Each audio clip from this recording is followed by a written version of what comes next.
Back in 1958, I was in Zurich, and there met a most extraordinary man by the name of Karlfried von Dürkheim.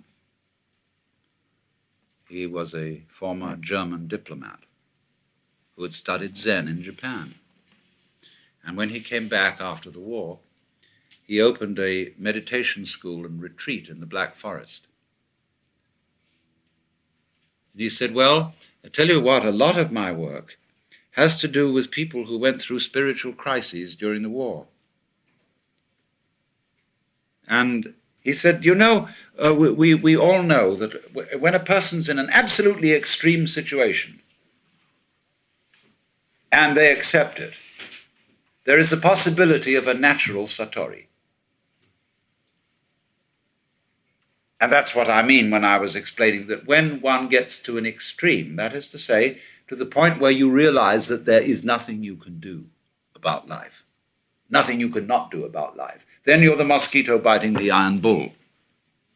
Well, so in the same way, he said, look, you heard a bomb coming at you. You could hear it whistle, and you knew it was right above you and headed straight at you, and that you were finished. And you accepted it. And suddenly, there was a strange feeling that everything is absolutely clear. You suddenly see that there isn't a grain of dust in the whole universe that's in the wrong place. That you understand completely, absolutely, totally what it's all about. Because you can't say what it is. But he said in so many cases the bomb was a dud and they lived to tell the tale. Or he said you were in a concentration camp. You've been there so long that you gave up all hope whatsoever, ever getting out. You were just going through this miserable, boring, degrading grind, week after week after week. Nobody paid the slightest attention to you as an individual. You knew you would never get out, and you accepted it. And suddenly, something changed. This extraordinary feeling of freedom. Or he said, you were a displaced refugee. You had lost your family. You didn't know whether they even existed. You were miles from your home. You didn't know whether it existed.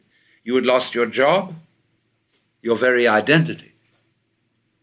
You were absolutely nowhere. And you accepted it. And suddenly, you were as light as a feather and free as the air. Now he said, so many people have had those experiences and they talk about them to their families and friends and they say, oh, well, you were under terrific pressure and you probably had some hallucination, you know? Well, he said, I am showing those people that so far from having a hallucination, those were the few occasions in which they woke up. So you see, this is always the opportunity presented by death. That if one can go into death with eyes open and have somebody help you, if necessary, to give up before you die, this extraordinary thing can happen to you. So that from your standpoint, in that position, at that time, you would say, I wouldn't have missed that opportunity for the world. Now I understand why we die. The reason we die is to give us the opportunity to understand what life's all about. By letting go. Because then we come to a situation that the ego can't deal with. When we are no longer hypnotized by that, then our natural consciousness can see clearly what all this universe is for. So, therefore, we have missed this golden opportunity by institutionalizing death out of the way, instead of having a socially understood acceptance of death and rejoicing in death. Now, I could imagine that one person would want to rejoice in death in an entirely different way from another. Like, let's say, a wedding is a rite of passage. There are certainly some forms of celebrating a wedding which I would find a total bore and quite offensive. Other ways would be very good. I would enjoy it. So everybody, in other words, I'm not saying that you've got to get mixed up with a lot of people coming, laughing around you and giving you presents and cards and everything because you're going to die. But I'm only indicating a general thing, that the doctor, the ministers, the psychiatrists, and above all, us, really owe it to our friends to work out an entirely new approach to death. Because what has happened, you see, from earliest childhood, the child learned that great uncle was dying and saw the family put on long faces and say, oh, that's too bad. Even Christians who think they're going to go to heaven, they get absolutely morbid, more so than anybody else, about death, because heaven, as they all know, is a very boring place. And so this frightful thing, he's dead.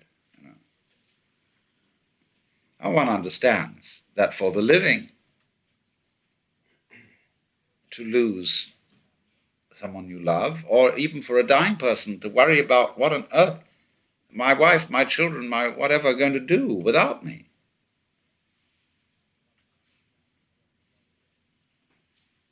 One can understand a certain worry in that.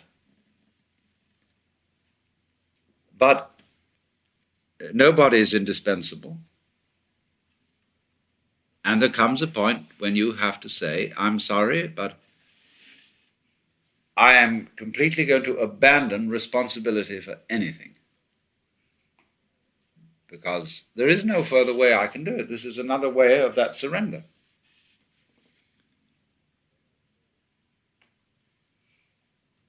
And then the curious thing that occurs is the moment all that has dropped, suddenly it dawns on you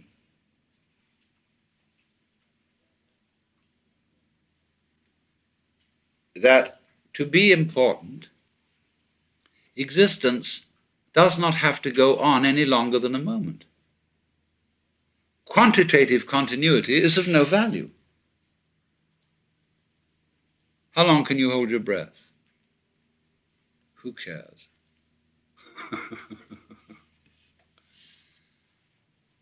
So it follows from that, you see, that if any one of us, without being shocked into it by being bombed or put in a concentration camp, could at this moment be as one about to die,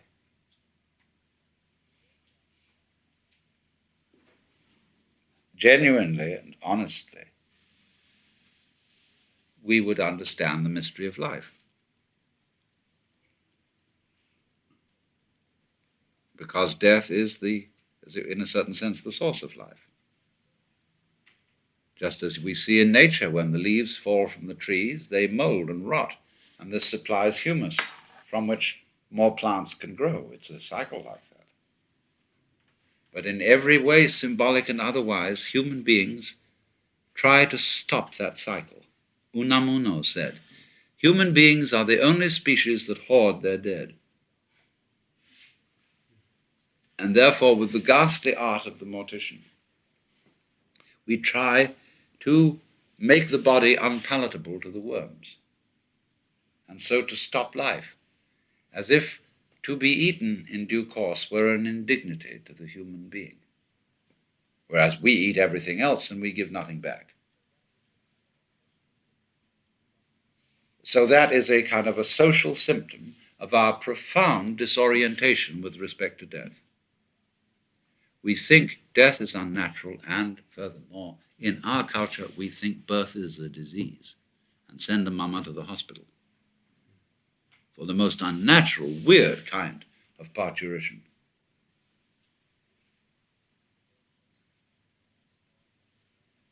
In other words, more and more one regards the healthy and inevitable and natural transformations of the body as pathological.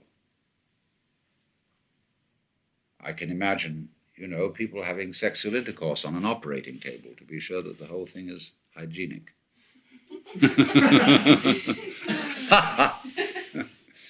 You know, everything about us like that is become over interfered with by specialists, and less the province of our own preferences.